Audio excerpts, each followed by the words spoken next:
Did you want to speak? This too, like so many others, this is one of those issues that came to us from the advocates with regards to how far behind we are with regards to our cost of living adjustments with CalWORKs. And so this is one of the proposals, somewhat of a modest proposal, but it gets, after we eliminated the COLA from most of our grants and programs, whether it's this one or others, we're beginning to see these families falling further and further behind in terms of where they stand on the poverty index. The Assembly Democrats have taken a position to basically deal with the issue of poverty in California. It has one of the highest poverty rates there, and of course the number of children in poverty is staggering in terms of this state. So this is one of the ways. It's a modest proposal. When you look at it, it's not a whole lot of money, but I guess it makes a difference in those that are receiving it, to know that they're getting a little bit more than what they've gotten in the past year. So we'll hold this one open for a greater conversation, but clearly it's a priority of those in the area of social services with regards to trying to respond to the needs of those in CalWORKs. Thank you, Assemblywoman. Page 15 is the CalWORKs Housing Support Program. Yes. So last year, as part of the budget negotiations, $20 million was added for a new program that really focused in on the supports that county social workers can provide to families in CalWORKs related to housing. Housing costs are a significant challenge in many areas of the state, and the information we had been receiving from the frontline workers in counties was that there was issues of housing insecurity that would be helpful for them to have monies dedicated to deal with those housing insecurity issues. Last year, there was $20 million put in for this program, and the governor's budget does continue the same funding level, and I believe the Assembly has augmented it by another $30 million. Right. Mr. Newton, Mr. Woolsey, anything to add to that?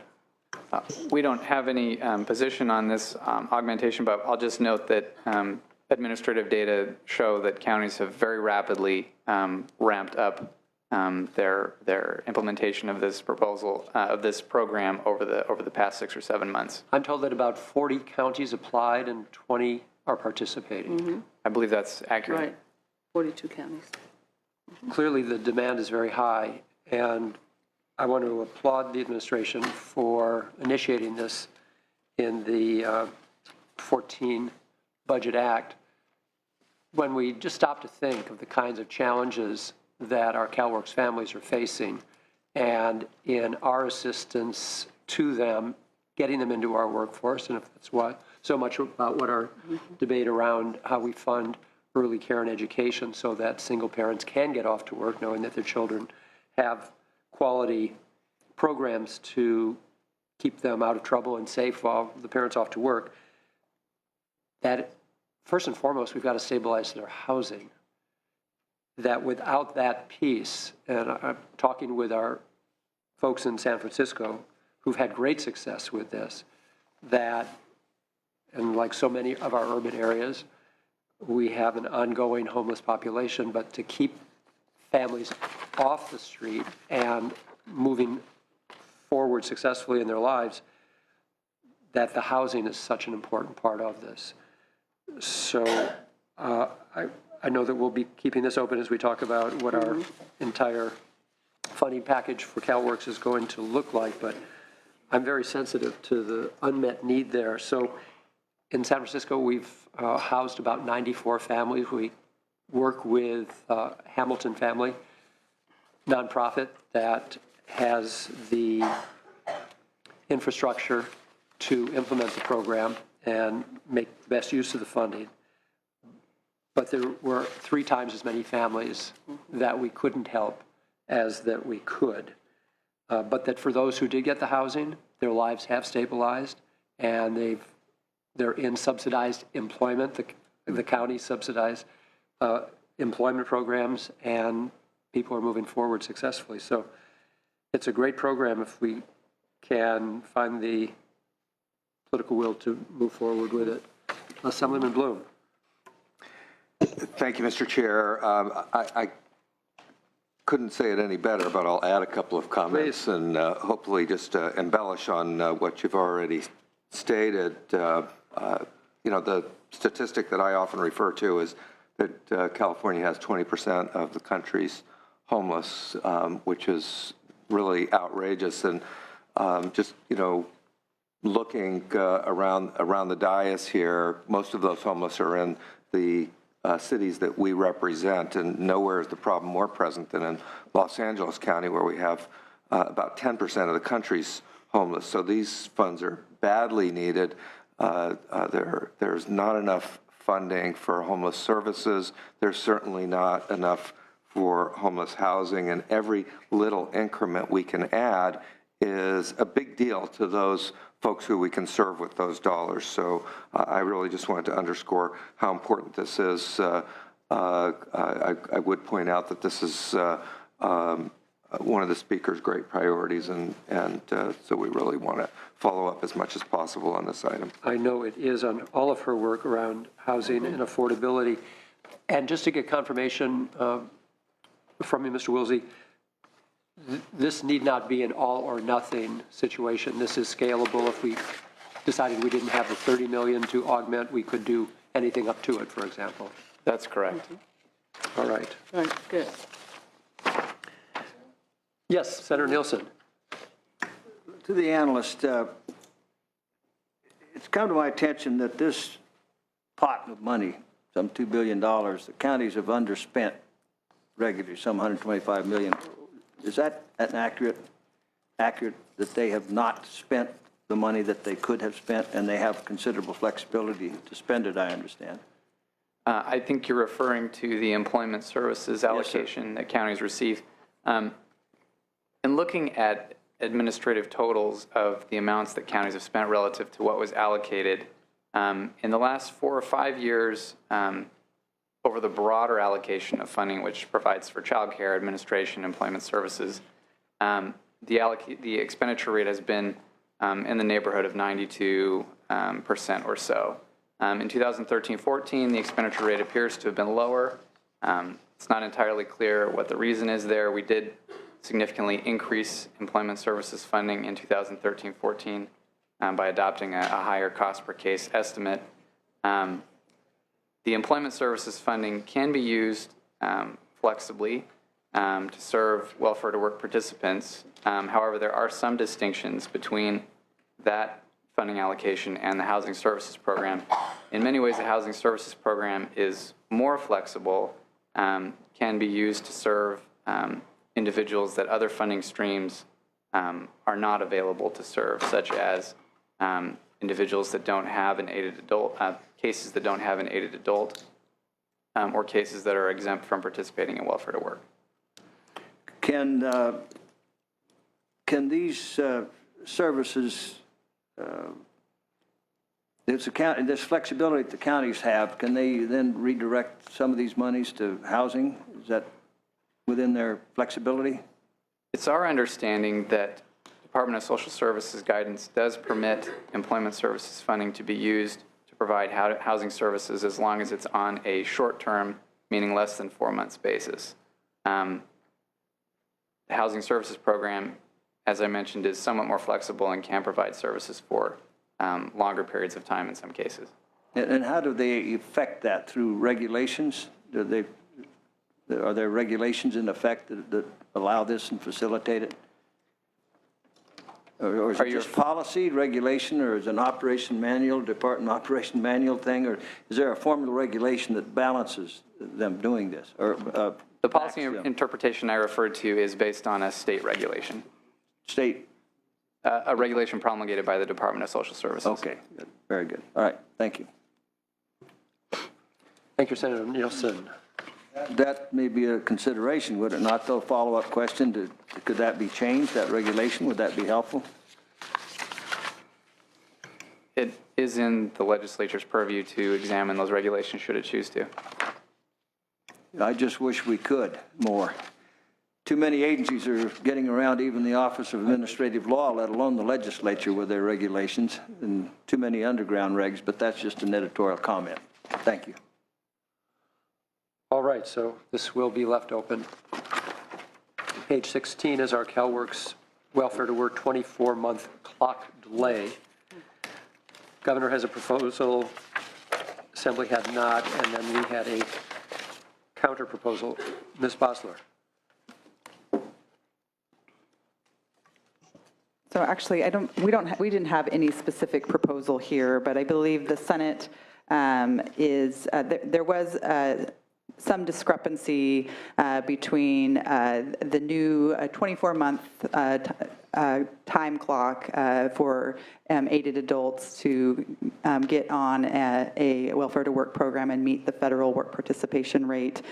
And then there were the next year, there were a bunch of different services that were put in place to really improve the experience. So the individual came in the door, they were more quickly moved into programs that would really help to move them along the continuum to build self-sufficiency for those individuals. They were not actually linked, but I know this discussion because it's been going on for a few years now about making sure all of those services were in effect.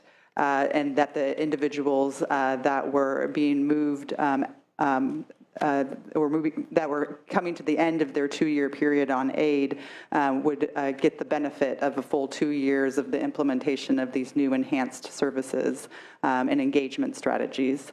So I believe the Senate has basically extending for 3 additional months individuals who would be moved off of the program because they are not meeting the requirements of the program to account for when those engagement programs were first implemented. We have not seen the language, so we would have reservations about changing the overall structure of the CalWorks program that was put in place now several years ago.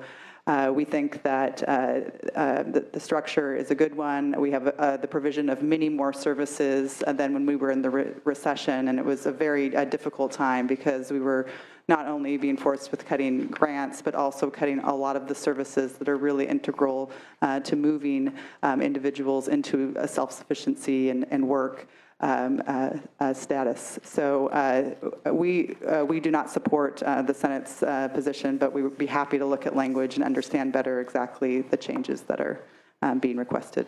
So philosophically, if not just operationally, you're recognizing that there were some recipients who were not provided the benefits of early engagement. Yes, they were never explicitly linked, but the next year they did come along, and thankfully there was an additional money available in order to invest in these good early engagement strategies that make sense under any scenario, but especially under a scenario where there's only 2 years of aid to get to those work participation rate marks. And of course, before the tough times of a few years ago, that 2 years had been 4 years. Mm-hmm. Mr. Wilsey, you have some comments? We would only note that the low dollar amount associated with this proposal suggests that this is more a question of policy than the budget, at least over the short term. And can you talk to us a bit about how our work participation rate folds into this conversation? Certainly. Because I think there's some hundreds of millions of dollars of federal assistance at risk. That's correct. Under the Federal Temporary Assistance for Needy Families program, the state has broad flexibility to structure CalWorks in the way that it would like. The main requirement that the federal government imposes upon us is that we must meet minimum participation rates under federal work rules. The federal work rules are what apply to recipients that exhaust their 24 months of time on aid. And California is currently not meeting the work participation rate. We are attempting to come into compliance during the current federal fiscal year to avoid roughly $600 million in accumulated penalties, which would take effect if the state fails to, could potentially take effect should the state fail to comply with that rule. So if the legislature chooses to suspend temporarily the 24-month time clock, it's unknown but possible that this could have potentially negative impacts on the state's ability to reach that compliance state, which would allow us to avoid penalties. What are some of the hurdles that we're facing in our struggle to meet the employment rates? The primary struggle that the state is faced with is that, unlike most other states, California chooses to continue to provide assistance to families, to children, when adults have reached the end of the time limit. These families are not explicitly required by the state to participate in welfare to work activities, but they count towards our welfare to work participation rate. As a result, in some ways, California has a much higher bar to meet than many other states. And California has put in place several strategies to increase the rate. They're being implemented as we speak, and it remains to be seen whether we will accomplish our goal in the current federal fiscal year. Yes, our first deadline is this October, and we have been working very hard for multiple years with the help of the legislature and changing several different design components of the program, and also the hard work of the county welfare, the social workers in the counties as they work to get people on successful work plans and other programs that remove barriers to employment. But we did have a long ways to go. We were around the 28% work participation rate for many years. The standard that we must meet is 50%. So that's been achieved from a variety of different mechanisms, and also through just the hard work of making sure that people are getting on the path to self-sufficiency. I will note that we are just working on a compliance plan for the 2009 year, I believe, but we just recently got a letter, I think about the 2008 or the 2010 year, is it? The 2012 year. So we have basically, every year that we didn't comply, we have some risk that we will be assessed penalties by the federal government. So this compliance plan that we've put in place that we will know the results of this October should be the first step, but we recently did receive another letter saying you're still out of compliance, and for this year, this other year, 2012, and you will need to, as I assume, maintain that 50% compliance.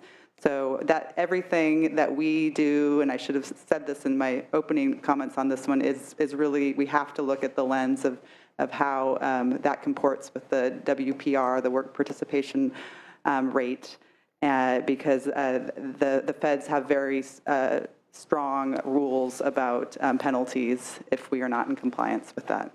$600 million worth. 586 million is what I had. And did I hear you say that our current participation rate is 28%, or we have been as low as? We've been as low as in recent years. We've been steadily ratcheting that up. Where are we now? We're very close to the 50%. Very close.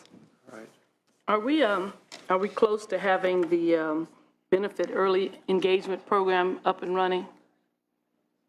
Does anyone know? Yeah, that's something that we have been working hard on, and it should be sometime in September. We will have it rolled out to all of the counties. I believe it's already been started to be implemented, but there was some delays in the procurement and the development of the assessment, and but now it should be rolled out this fall. So that is the one strategy that has been delayed statewide. Is the assumption when we went to the 24-month clock or whatever it is that these services would be available to those individuals? I know that among some of the advocates there was thinking that the reduction in time was based on us coming in with a proposal that I kind of remember last year as well, that talked about intensive support and those kinds of things to make those things available so that you didn't need the 48 months or you didn't need the 60 months as some folks had with the feds, that we could do it in 24 months, yet the support services that help people get to the end of that line and reach those goals that we were supposed to put in place did not come. And so that makes it kind of interesting as we're looking at 24 months as to what really took place during that time frame that did not allow or doesn't allow for folks to really begin to move in that direction as quickly as we'd like for them to move to the level of independence.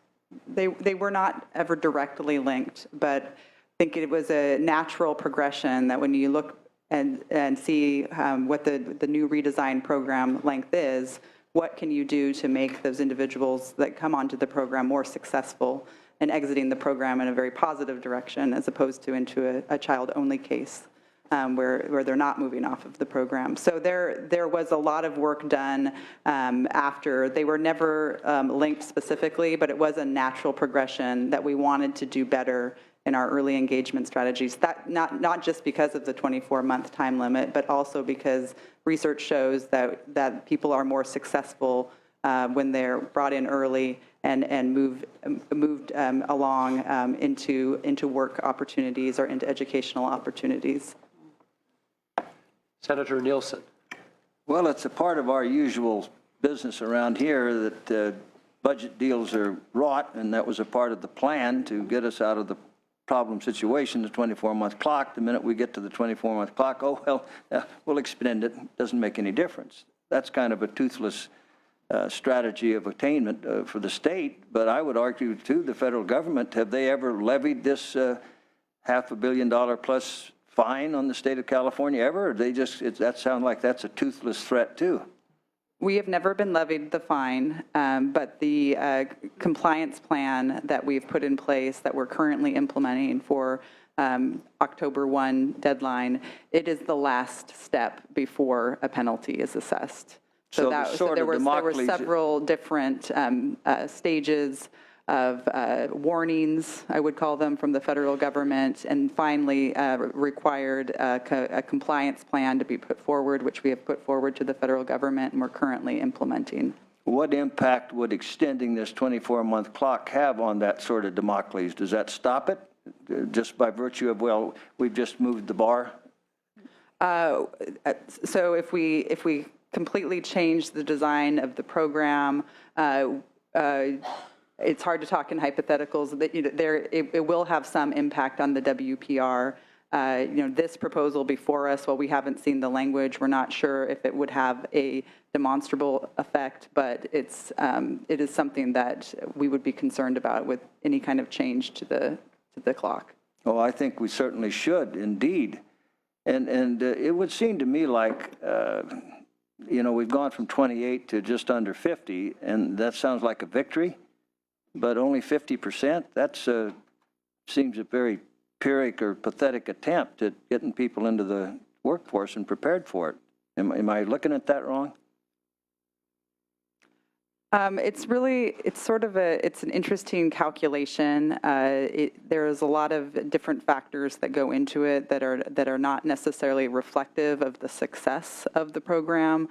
And so I think 50%, I think some would say that they didn't think any state that had a program designed the way ours is designed would ever meet 50%. So I think we feel very positive about the strides we've taken to increase it significantly in the last several years.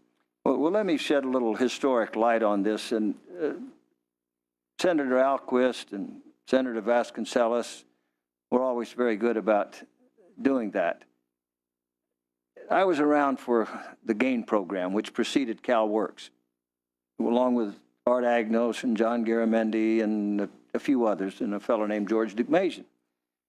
And there was a quantum shift in the mentality of welfare in America that the Clinton administration later patterned their historic welfare reform on. And the way I characterized it, it was not if you need, you will receive, but rather that if you need, we will help you become employable and employed. Did not guarantee a job. It did not say you have to work for your welfare. It said we will develop and help you attain your work skills that will make you marketable. If you lose a job, then you've got transferable skills to do something else. Part of that was education. Part of that was childcare. And here we are all these years later, and we're only hovering under 50%. Can maybe not right now verbally, but please give us some direction as to some concrete steps in terms of your plan ahead. How we're going to quit just treading water or barely keeping the head above water, which is all I would characterize 50%. That's kind of a hollow promise to those who need, in fact. Could you help us with that? We need a plan. Thank you, Senator. And Mr. Woolsey, do we know if any state has ever been fined for falling below the 50%? And do we know if other states have fallen behind the 50%? And if so, why were they not fined? To my knowledge, no state has ever been assessed a penalty for noncompliance with the work participation rate. I'm aware that it was mentioned that for 2012, the federal government has recently announced who's meeting and who's not, and I know that there are several states who are not meeting for the 2012 fiscal year at least. I also wanted to note that we've mentioned that there's about $586 million in penalties. Not all of those are tied to the current federal fiscal year compliance plan. So should the state fail to meet the requirement in the current federal fiscal year, the entire 587 would not be imposed immediately. In fact, the state has a few other remedies after that, and it's likely that the penalties, should they be affected, they would be reduced. Difficult to say by how much. Thank you. Moving on to page 17. We senators were planning to go back to our floor to continue to present some bills and finish our work, but since we're getting as close as we are to completing Health and Human Services, we're going to stay put, and hopefully we can complete this by about 5 o'clock. So page 17 is foster care within child welfare services. In the January budget, we put forward a significant effort to reform the group home system, commonly called the Continuum of Care Reform. And this is embodied in the policy bill SB 403 by Senator Stone.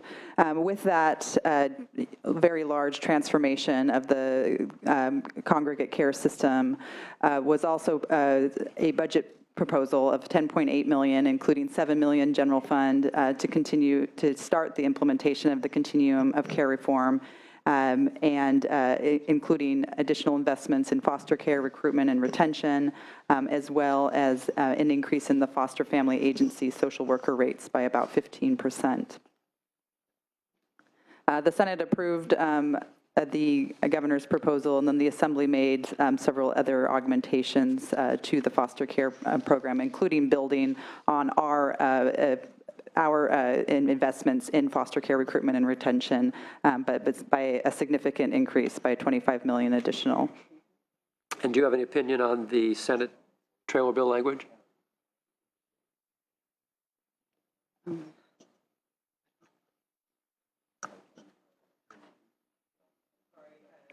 We are not, I'm not sure that I know about the specifics of the trailer bill language. I would be happy to review and get back to you on that.